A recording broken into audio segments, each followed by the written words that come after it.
November 24, 1944. 21st Bomber Command Headquarters, Saipan, Mariana Islands. The mission briefing room fell silent. Major Robert K. Morgan, pilot of the famous Memphis Belle, now commanding Dauntless Doi, prepared for takeoff. Brigadier General Emmett O'Donnell, Jr. would occupy the co-pilot seat as mission commander. Target Musashino Aircraft Engine Factory, Tokyo. Distance 3,000 mi round trip. Fuel reserves minimal. 111 B-29 Superfortresses would launch from newly constructed runways carved from Pacific coral. What none of them knew was that this single mission would begin the systematic destruction of an entire nation's ability to wage war. The Pacific War had taught American strategists that Japan's home islands were not just the enemy's final stronghold. They were workshops. Destroy those workshops, and the Imperial war machine would grind to a halt. The Boeing B-29 Superfortress program had consumed more resources than any other weapon system in American history. At $3.7 billion, it exceeded even the Manhattan Project's atomic bomb development. The investment represented a calculated gamble that strategic bombing could bring Japan to its knees without invasion. Japanese cities presented unique vulnerabilities. Unlike European cities built of stone and concrete, Japanese urban areas consisted primarily of wood and paper structures. Narrow streets, densely packed buildings, and inadequate firefighting equipment created conditions ripe for catastrophic fires. Industrial production was decentralized across thousands of small workshops embedded within residential districts. Strike the cities, and you would strike the war factories. General Henry Hap Arnold's vision for the 20th Air Force was revolutionary. For the first time in military history, a strategic bombing force would operate independently, reporting directly to the Joint Chiefs of Staff, rather than theater commanders. The B-29s would function as America's third military service before the Air Force officially existed. The B-29 Superfortress stretched 99 feet from nose to tail, with a wingspan of 141 feet. 4 Wright 3550 duplex Cyclone engines, each producing two 200 horsepower, could lift 140,000 tons lasers of aircraft and ordnance to altitudes exceeding 31,000 feet. Pressurized crew compartments, remote IS-controlled gun turrets, and an advanced central fire control system represented technological leaps that made previous bombers obsolete. Major General Curtis Emerson Lame arrived at 21st Bomber Command on January 20, 1945. At 38 years old, Lame had already earned a reputation as the most innovative tactical mind in American strategic bombing. His efficiency reports from the European theater described him as ruthlessly competent and methodically precise in planning and execution. Lame's childhood in Ohio had been marked by poverty and determination.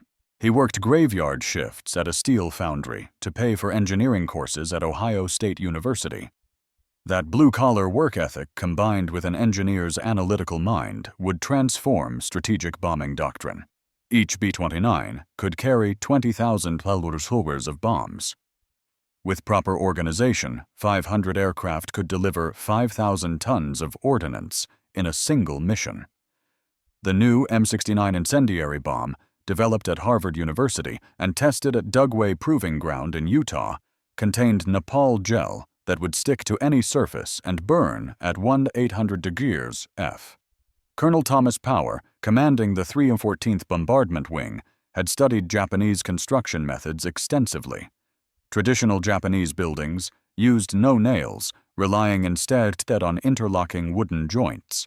Tatami mat floors, paper walls, and wooden support beams created structures that would ignite like kindling. A single M69 could destroy a house. Thousands of M69s could destroy a city. Japan's air defense system in 1944 consisted of approximately 375 fighter aircraft assigned to 3 air divisions protecting the home islands: the Nakajima Ki-44 Shoki and Kawasaki Ki-61. Represented Japan's best high-altitude interceptors, but they struggled to reach the B-29s, operating above 25,000 feet. Lieutenant General Masakazu Kawab commanded the Air General Army responsible for defending Japanese airspace. A veteran of campaigns in China and Burma, Kawabe understood that Japan's fighter force was inadequate against the American bombers. Fuel shortages limited training flights to mere hours per month. Experienced pilots had been lost over the Pacific Islands. Their replacements were teenagers with minimal flight hours. The Japanese anti-aircraft artillery consisted of Type 8875 mm guns, with a maximum ceiling of 25,000 feet, and Type 3 120 mm guns, capable of reaching 30,000 feet. But accuracy at maximum altitude was poor, and ammunition supplies were critically limited.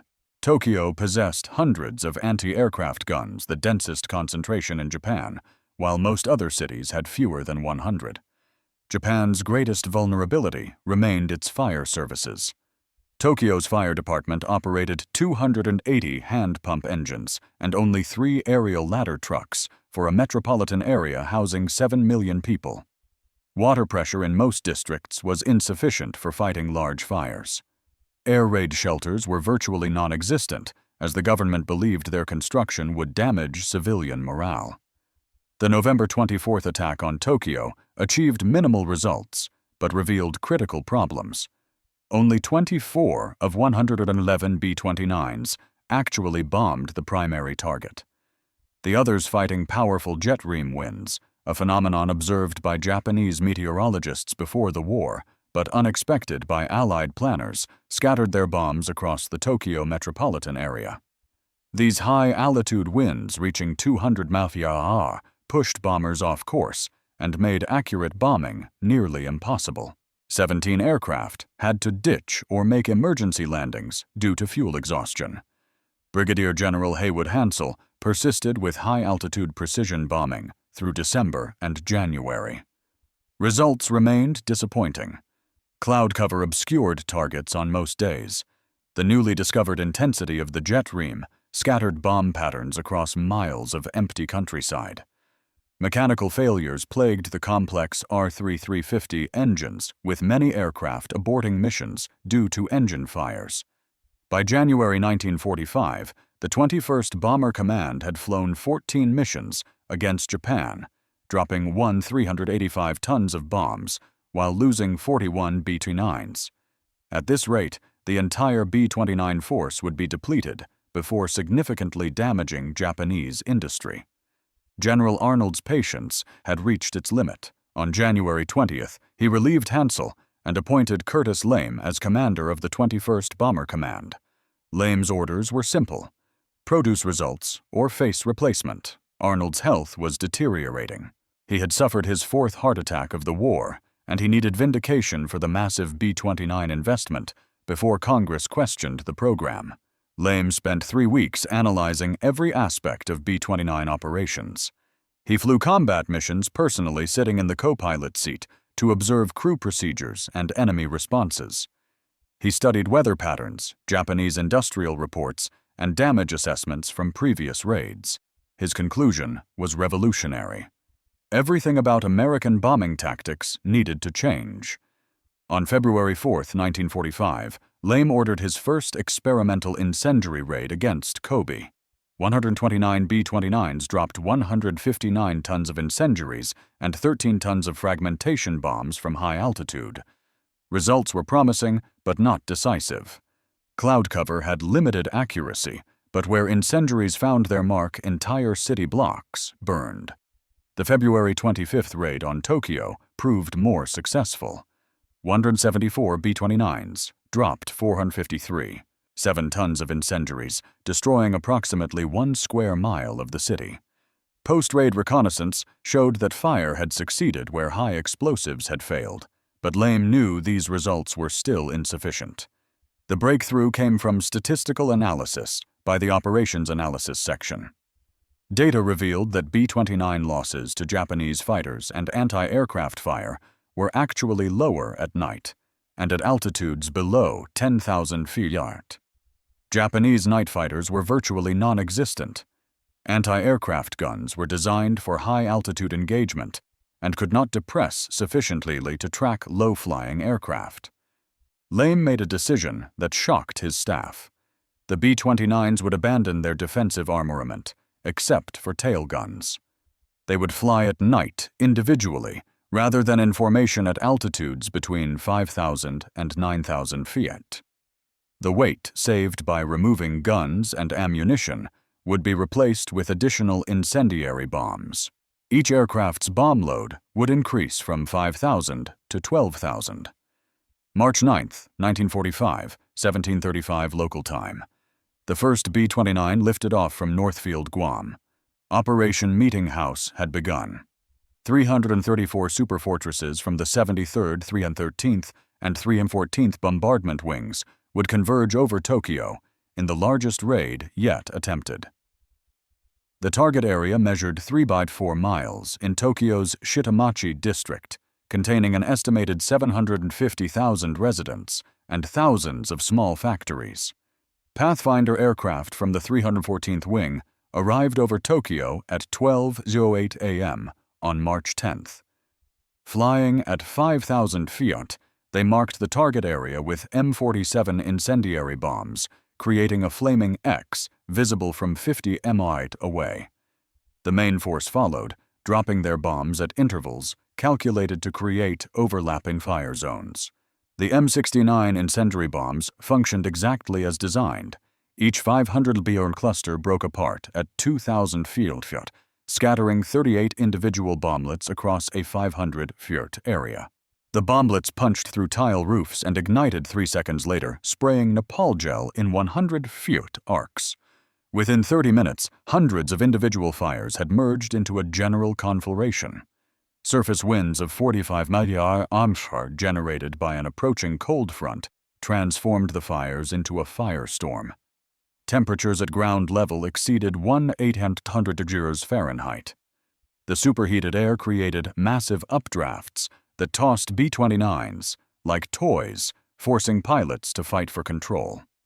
Several aircraft returned with their aluminum skin surfaces warped from the heat. By dawn on March 10th, 15.8 square miles of central Tokyo had been reduced to ashes. Conservative U.S. estimates placed the death toll at 83,793, though Japanese sources suggest the figure may have exceeded 100,000. Over 40,000 were injured, and more than 1 million left homeless. It was the deadliest air raid in human history. The success of Operation Meeting House transformed American strategy overnight. Lame immediately planned follow-up raids while his intelligence officers assessed the psychological impact on Japanese leadership. Radio intercepts indicated panic within the Japanese government. Emperor Hirohito personally toured the devastated areas, reportedly weeping at the destruction. On March 11, 313, B-29s struck Nagoya, destroying 2 square miles of the city.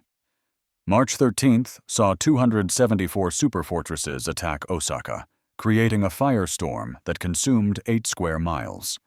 March 16th brought 331 bombers to Kobe, destroying 3 square miles.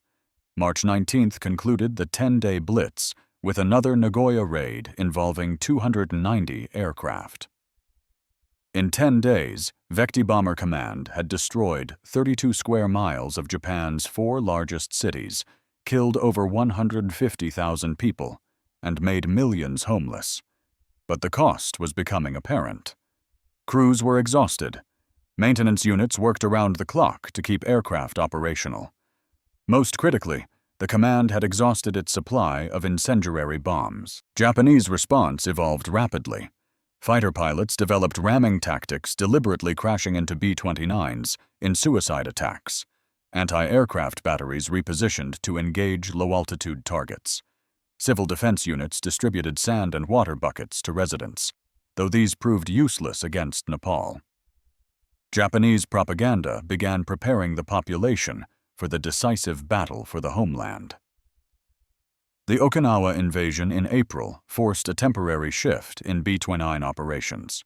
From April 17th to May 11th, the superfortresses flew 2 14 sorties against Kyushu airfields to suppress kamikaze attacks on the invasion fleet. These tactical missions frustrated LeMay, who believed continued strategic bombing could force surrender without invasion. May 23, 1945, marked the resumption of strategic firebombing with new intensity. LeMay now commanded 10 operational B-29s, organized into 5 bombardment wings. The 58th Wing had transferred from China, Burma, India, and the 315th Wing had arrived with specialized radar-equipped aircraft for night operations. The May 23rd raid sent 558 B-29s against Tokyo, the largest formation yet assembled. Pathfinders marked multiple aim points across the southern districts untouched by the March raid. The bombers dropped 3,646 tons of incendiaries, creating multiple firestorms that merged into a single conflagration covering 5.3 square miles. May 25th brought the climactic raid. Nearly 500 to 600 B-29s returned to Tokyo, targeting the governmental district around the Imperial Palace. Though the palace itself was off-limits by order of Secretary of War Henry Stimson, the surrounding ministries and military headquarters were legitimate targets. The raid destroyed another 16.8 square miles, effectively eliminating Tokyo as a functioning capital. The sight of hundreds of superfortresses over Tokyo in daylight shattered Japanese morale. Pilot Tsuneo Hitoshi of the 244th Fighter Squadron later wrote, "We could only watch helplessly as they destroyed our city. There were too many to attack, like trying to stop a tsunami with your bare hands." By late May 21st, Bomber Command was launching raids of 500 or more B-29s every other day. Yokohama, Kawasaki, and smaller cities fell to the incendiary onslaught. Japanese air opposition had virtually ceased. Most remaining fighters were being hoarded for kamikaze attacks during the anticipated invasion. By August 1945, the B-29 force had grown to over 1,000 aircraft operating from the Marianas. 66 of Japan's largest cities had been attacked, with 180 square miles of urban area destroyed. Conservative estimates placed civilian casualties at least 330,000 dead and 500,000 injured, with 8.5 million people homeless. Japanese industrial production had collapsed. Aircraft manufacturing fell to 10% of 1944 levels. Oil refining ceased entirely after precision raids destroyed storage facilities. The dispersed cottage industries that produced components for military equipment were buried under the rubble of residential districts. The psychological impact exceeded physical destruction. Prince Fumemaru Kono, former prime minister, wrote in his diary, "The people are exhausted. Industry is destroyed, and we face starvation. The B-29s have accomplished what our enemies' armies could not. They have brought the war home to every Japanese citizen. American losses totaled 414 B-29s from all causes, with approximately 2,600 airmen killed or missing. The loss rate of 1.38% per sortie was far below the 5 to 10% rate suffered by B-17s and B-24s over Germany. The B-29 campaign fundamentally changed warfare doctrine. For the first time in history, strategic bombing had brought a major power to the brink of surrender without ground invasion. The United States Strategic Bombing Survey concluded that Japan would have surrendered by November 1945 without atomic bombs or invasion, solely due to the conventional bombing campaign and naval blockade. The campaign's effectiveness stemmed from multiple technological advantages. The B-29's range allowed strikes from bases beyond enemy reach. Radar bombing capabilities enabled accurate attacks through cloud cover. The M69 incendiary bomb proved devastatingly effective against Japanese construction. Central fire control systems allowed reduced crew sizes, maximizing aircraft numbers. The 20th Air Force's organizational structure provided a model for the independent United States Air Force. Established in 1947, strategic bombing had proven itself as a distinct form of warfare, requiring specialized equipment training and command structures separate from traditional Army operations. Training programs had produced thousands of qualified sonar operators, bombarders, and maintenance specialists. American naval schools were graduating new personnel at rates Japanese facilities could not match, creating cumulative advantages that increased over time.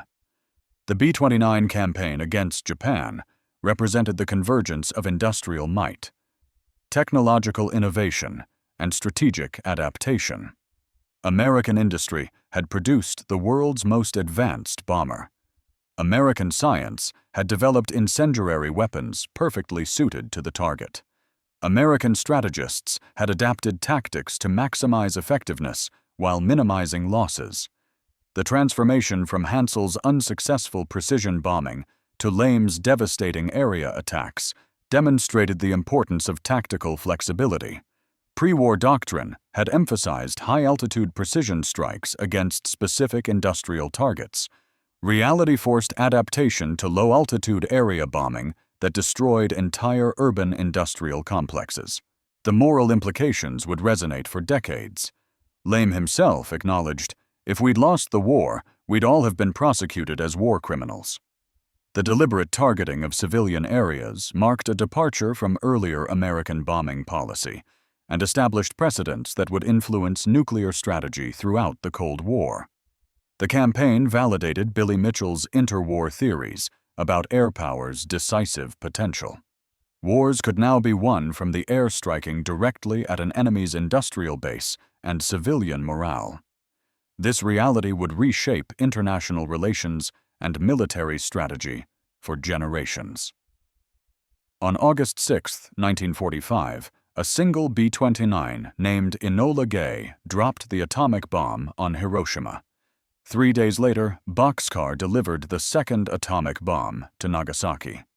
These specially modified silverplate B-29s represented the campaign's ultimate expression, a single aircraft delivering destruction equivalent to hundreds of conventional bombers. Japan surrendered on August 15, 1945. On September 2nd, as Japanese officials signed surrender documents aboard USS Missouri, 462 B-29s flew over Tokyo Bay in a final display of American air power. The formations stretched for miles, their shadows darkening the waters below. General LeMay received the Distinguished Service Medal for transforming the B-29 force into history's most effective strategic bombing campaign. He would later serve as Chief of Staff of the United States Air Force and architect of Strategic Air Command during the Cold War. The B-29 continued serving through the Korean War, where they again demonstrated strategic bombing's effectiveness. The last operational B-29 was retired in 1960, but the aircraft's legacy endured. Every modern strategic bomber incorporated lessons learned from the Superfortress campaign against Japan. In the ruins of Tokyo, Osaka, and 64 other Japanese cities, concrete monuments mark areas destroyed by B-29 raids. These memorials serve as reminders of the 10 months when silver bombers ruled Japanese skies, systematically destroying a nation's ability to wage war. The strategic bombing campaign against Japan proved that wars could be won through air power, that industrial capacity could overwhelm military resistance, and that technology could provide decisive advantages in modern conflict. The B-29 Superfortress had not just bombed Japan into submission, it had fundamentally changed the nature of warfare itself. Curtis Lame's transformation of bombing tactics from ineffective high-altitude precision attacks to devastating low-altitude area raids had demonstrated that victory required not just superior technology, but the willingness to adapt strategy to reality. By the time Emperor Hirohito announced Japan's surrender, the B-29s of the 20th Air Force had made that surrender inevitable through the systematic application of strategic air power on a scale the world had never witnessed and would never see again.